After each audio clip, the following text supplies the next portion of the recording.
Partiyên Kurdiyên Bakurê Kurdistanê bi dirûşma Yekêtiya Neteweyî ji bo drûstkirina yek rêzî û yekdengiya Kurdan li Tirkiye dest bi kampanyayekê kir û li Amedê civiyan. Partiyên Kurdî berê jî çend gav di vê warê de avêtibûn.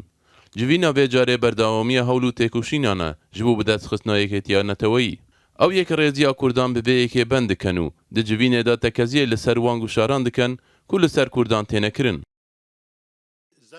Roja şeşê berfanbara 2019 Yekêtiya Neteweyî neh partiyên siyasiyên Kurdî li jêr sêbera xwe civandin û dîdarek dûr ji çavên kamîreyan birêve çû. Avakirina Tifaka Neteweyî li Bakurê Kurdistanê. Dido, ji bo avakirina tifaqekên mayîn de em ê çalakiyên xwe bi navê xebata Tifaka Kurdistanî bidomînin. Sisê, di 18 û 19 Rebendanê de ji bo diyarkirina bingeh, çarçove, pêkhate û rê û rêbaza avakirina Tifaka Neteweyî dê komxabatekê du rojan bê li darxistin. 4. Amadekariya komxabatê dê ji aliyê komisyonekê ji 5 kesan pêk tê bê organize kirin. 6.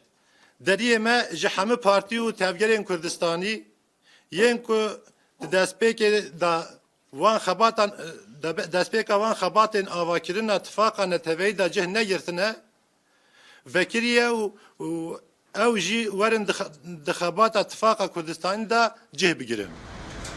Civîn li Ameda Bakurê Kurdistanê birêve çû aliyên bejdar ji van partiyên jêrîn pêk tên. Partiya Demokratîk a Gelan HDP, Partiya Herêmên Demokrat DBP, Kongreya Civaka Demokrat DTK, Komalaya Şoreşgeriya Demokrata Kurd DTKD, Partiya Demokrata Kurdistan Türkiye, Partiya Demokrata Kurdistan Bakur.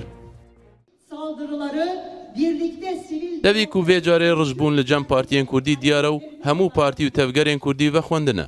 Lê nûneratiya her yek ji Partiya Sosyalîst a Kurdistanê pesekê û Partiya Azadiya Kurdistanê pakê bejdar nebûne.